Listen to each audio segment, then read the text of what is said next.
akkan hojjechuu danda'uuf maqaa Yesus Kiristoos yeroo kana humni sagalee kee akka mul'atu akka nama hiiku akka nama fayyisu nan amana maqaa Yesus Kiristoos jireenya namaa irratti bultii namaa irratti gaa'ela namaa irratti bizinazii namaa irratti hojii namaa irratti akka nu hojjetu sin amana maqaa gooftaa maqaa Yesus Kiristoos hojii kee hojjechuun jaalala kee haa ta'u humni sagalee kana mormu kamiyyuu kan dhaame haa ta'u sagaleen kee dhageessifata cuufaa dhageessifata warra du'an dhageessifata humni sagaleen kee garuu jireenya obboloota ku jireenya lama nasi dhaga'u irratti hojii akka nu hojjetuuf si kadhadheeroo isatti nu jaalatte ilma kee Yesus Kiristoosiin ana garbicha kees na gargaara ayyaana kee naaf baay'isi maqaa Yesuusiin ameen. Kutaan isiniif dubbise faarfannaa 81 lakkoofsa 12 irra si jiru isiniif dubbise akkuma beekamu mata duree akka jedhu nasin tajaajila ati waaqayyoodhaaf hin ajajamtaa mata duree jedhu tokkon isiniif kenneen isa waliin ilaalla. Waaqayyo dhala namaarraa waan sadi barbaada tokko isa dhaga'u lama nama isa galateeffatu sadi abboomamu yookiin immoo isa bitamu waan kana barbaada waaqayyo dhala namaarra galateeffannaan barbaachisaa isa dhaga'uun barbaachisaa isa abboomamu yookiin ajajamuun barbaachisaa. Macaafni qulqulluun gaafa dubbatu namni waaqayyoof ajajamu inni eebbifamaadha. Namni waaqayyoon dhaga'u yookiin isa abboomamu inni eebbifamaadha. Namni waaqayyoon hin dhageenye inni hin bada. Israa'el yaada waaqayyoo dhaga'uu dadhabuu isaan irraan kan ka'e dubbii waaqayyoo dhaga'uu dadhabuu isaan irraan kan ka'e badanii yookiin immoo karaa irraa goran. Namni dubbii waaqayyoo dhaga'u sagalee waaqayyoo kan dhaga'u inni hafee jiraata yookiin immoo waaqayyo wajjin akka jiraatu dubbii waaqayyoo nutti dubbata jechuudha. Kutaa kanatti akkuma isin argitan yookiin immoo akkuma isin dubbistanii beektan faarfannaan Daawit kana keessatti isa yoon keessa galuu baadha. 81 lakkoofsa 13 fi 14 kana iddoo isin dubbise kuni waa'ee Israa'elin dubbata.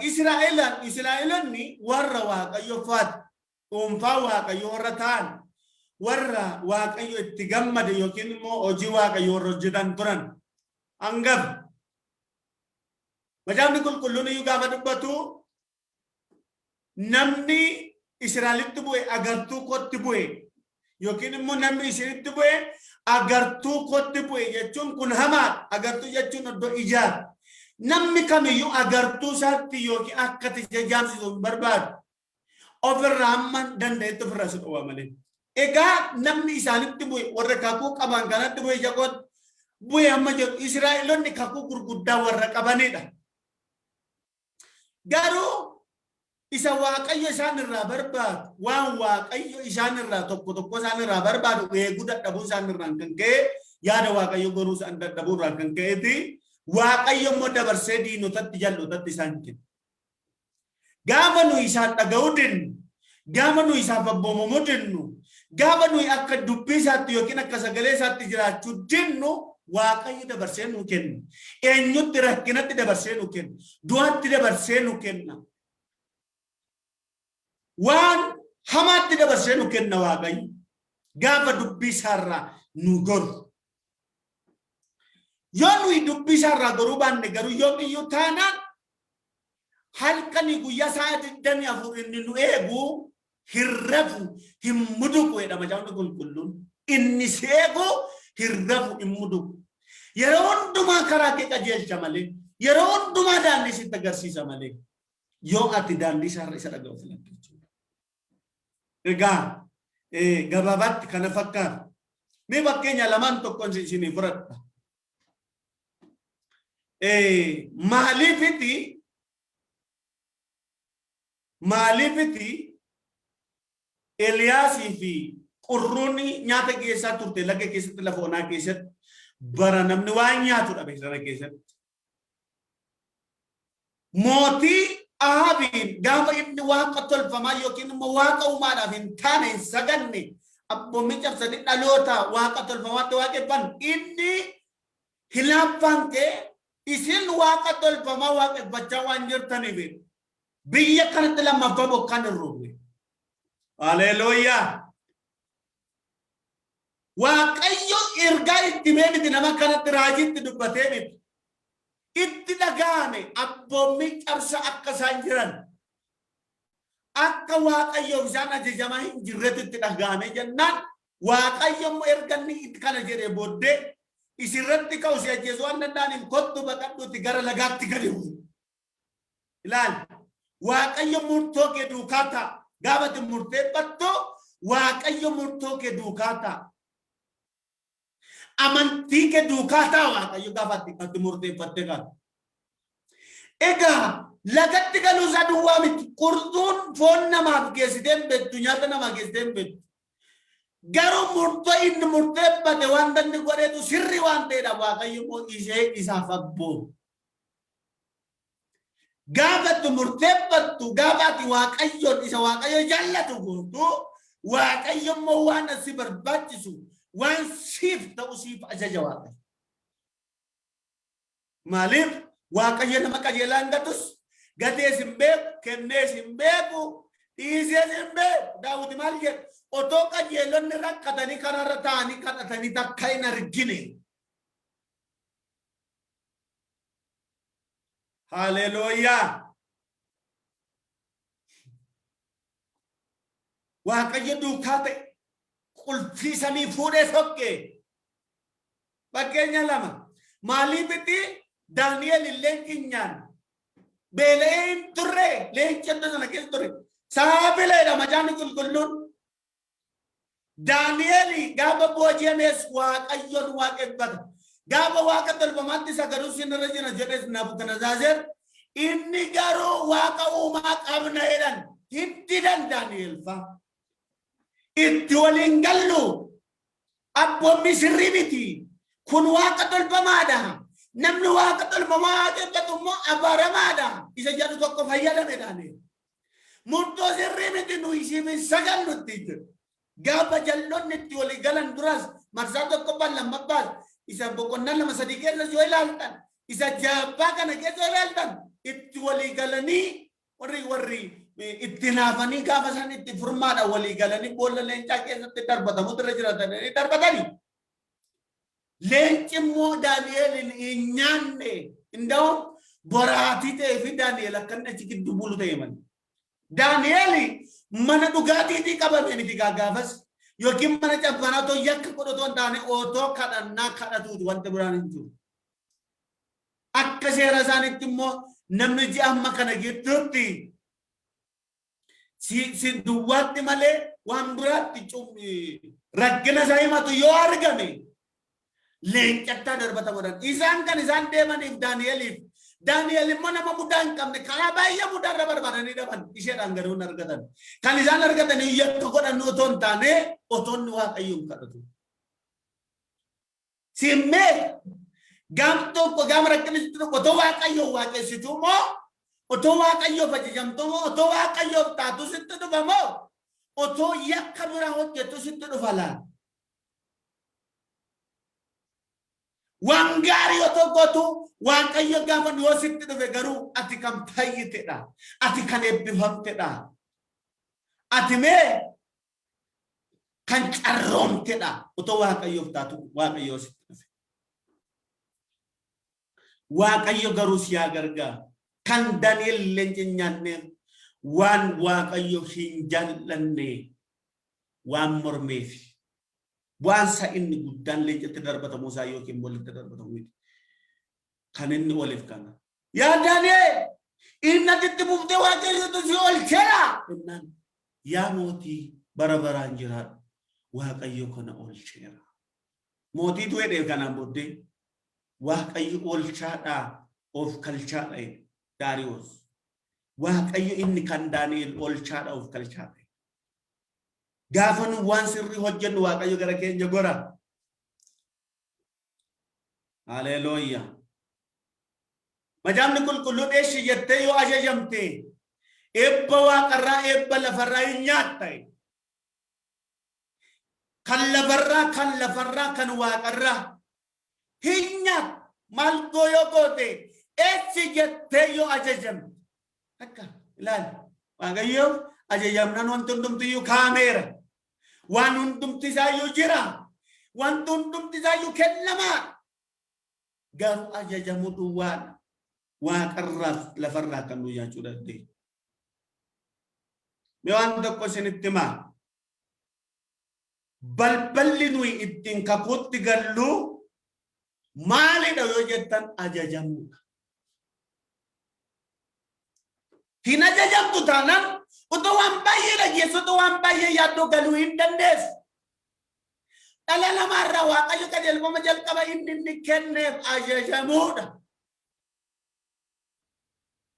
Maali koyyakki karaa daanfaa dhufe koo kanarraa nyaatina jedheen waaqu.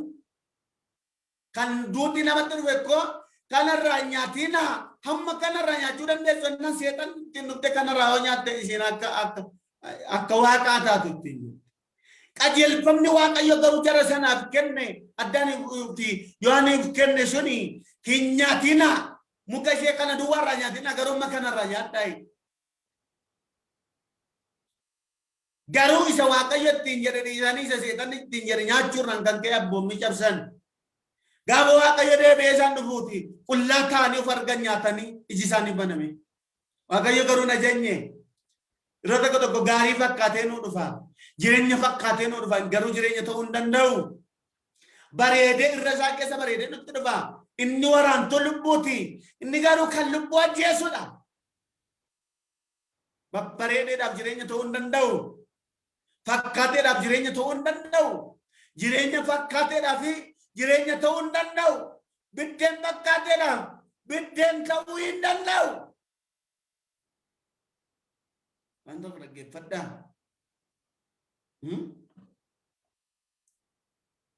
Addaam ittiin jennaan abee jennaan maaliif na dhokattannan qullaa koo ta'een si dhokattan.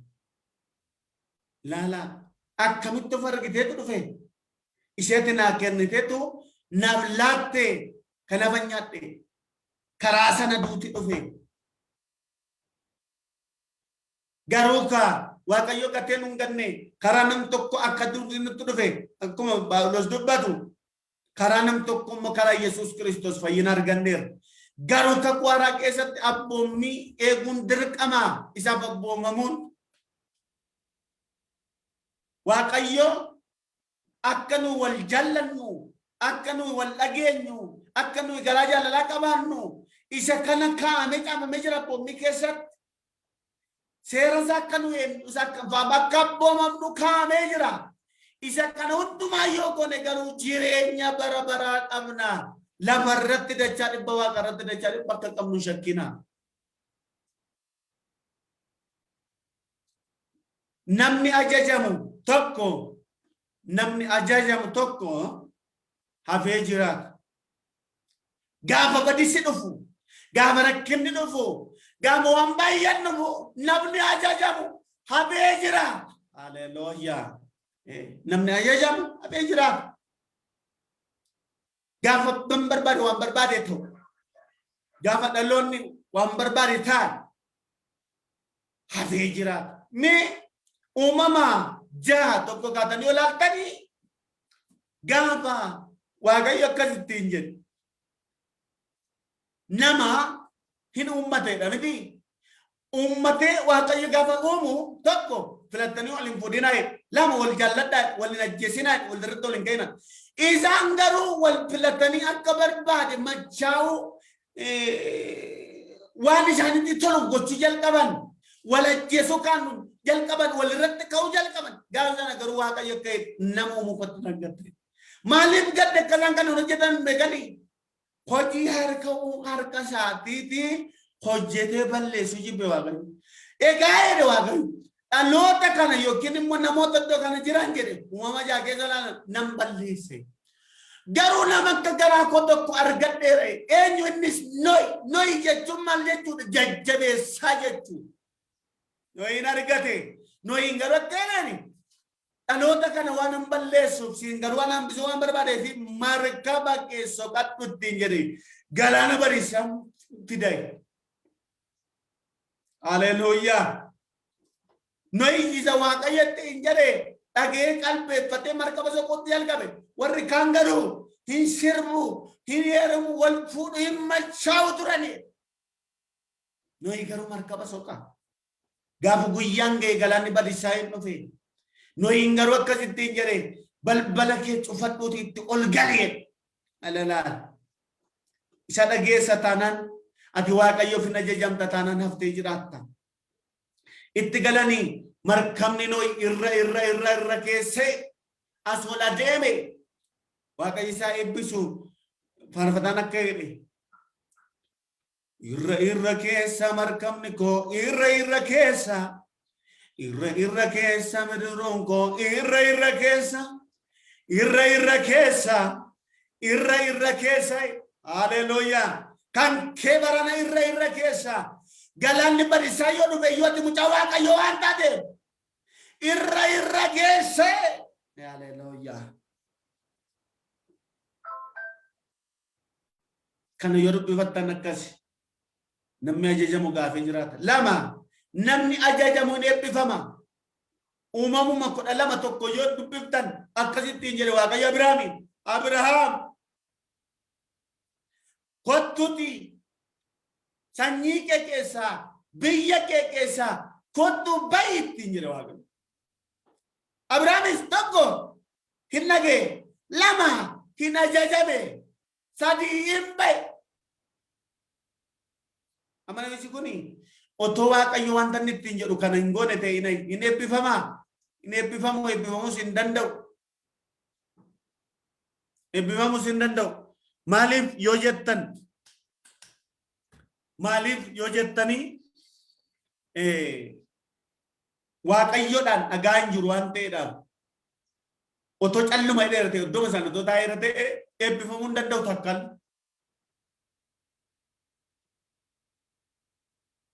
Waaqayyoof galanni guddaan haa ta'u. Waan garuu dhaga'ee ba'e waan garuu waan waaqayyo dubbatetti amanee waan ba'eedhaaf itti Abrahaamiin eebbifame. Sanyii isaa akka cirracha galaanaa baay'ate baay'ee nama guddaa ta'e baay'ee amma kana jedhamu olitti eebbifame Abrahaam. Waan waaqayyoof ajajameef atiyyuu waaqayyoof hin ajajamta taanaan hin eebbifamta. Eebbifamu inni jalqabaan agalgaa'ii nama kadhatu miti. Raajii miti. Waan inni kun jiraachuusaa gaariidha. Garuu ati eebbifamuudhaaf ajajamu sirra jiraata. Akkuma sila dubbatte namni ajajamu hin eebbifama. Haleluuyaa. Uumama 12 tokko gaaftanii yoo dubbistan waa'ee Ibraahimiin kana. 17 keessatti ilaaltan ati sichi Abrahaam jedhamta malee ittiin jedhu. Abrahaam jechuun jecha waan tokko kan ibsudha wardi tokkodha. Abrahaam jechuun abbaa saba baay'ee jechuudha. Eebbifamta jechuudha. Biraa keessan galu. Sadi namni ajajamu hin fayyaa. Foonitti, ekonomiitti, kallattii hundumaa fayyuu danda'a. Maaliif yoo jettan Yohaannis 9 tokko yoo dubbiftan namichi jaamaan suni gaafa Yesuus darbu dhagee hin iyyeedha.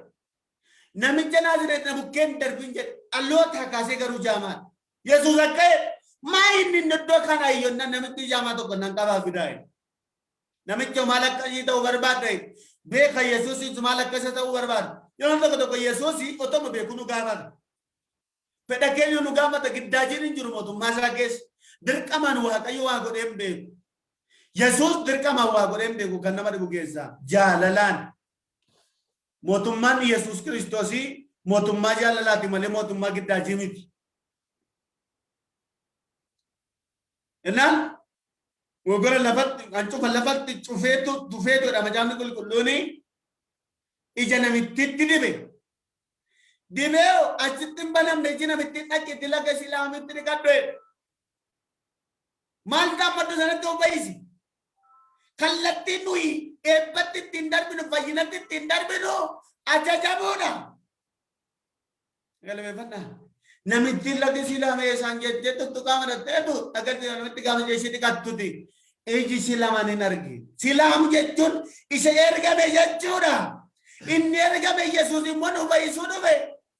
Inni ergame immoo Yesuus Kiristoos nu fayyisuu dhufe.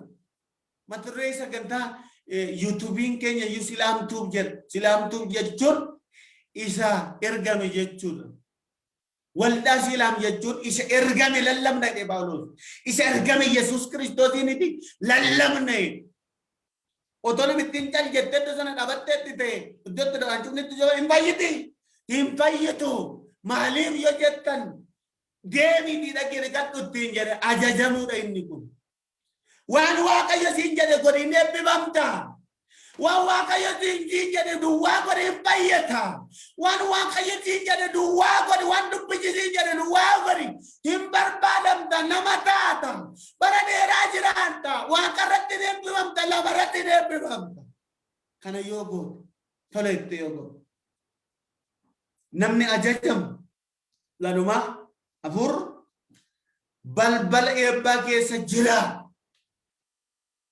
Mul'ata Yohaannis 3:8 yoo ilaaltan waldaa Filadelfiyaatti waa Waaqayyo jedhe iyyaaran. Adeere humna xinnoo qabda. Hojiin keessa xinnoo humni kee xinnoodha garuu maqaa koo waan hin ganneef gaafa warri kaan dhagatan. Ani immoo balbala banamaa eenyu tokko cufuu hin dandeenye siif nan kenna ittiin. Tiyyeneere gaa Waaqayyo eebbifamu. Banamaa keessa jiraata jechuudha. Balbala banamaa keessa jiraata namni Waaqayyo ajajamu namni Waaqayyoon sodaate deddeemu. Ganarraa banama toon taane banamaa keessa jiraata. Samii banamaa keessa jiraata. Balbala banamaa keessa jiraata. Eebba banamaa keessa jiraata. Bu'aan ajajamuu kana qabaqa. Yaani qulqulluun akkuma jedhamu dubbatu. Egaa hamman diinota kee ejjeta miila keetti si godhutti hin dhiisu. Kana jechuun qajeelfama Waaqayyo dhala namaatiif yookiin nuu kennedha. Egaa kana yaadadhaa balballi nuyi kakuutti ittiin gallu ajajamuudha. Kennuun ajajamuudha. Waan Waaqayyo nuu kennu. Isa dhaga'uun ajajamuudha. Isa amanuun ajajamuudha. Wal jaallachuun ajajamuudha. Wanneen kanneen kana fakkaatan baay'eetu jiru. Naaf gaafa Waaqayyoof ajajamnu Waaqayyo hojii keenya nuuf hojjeta.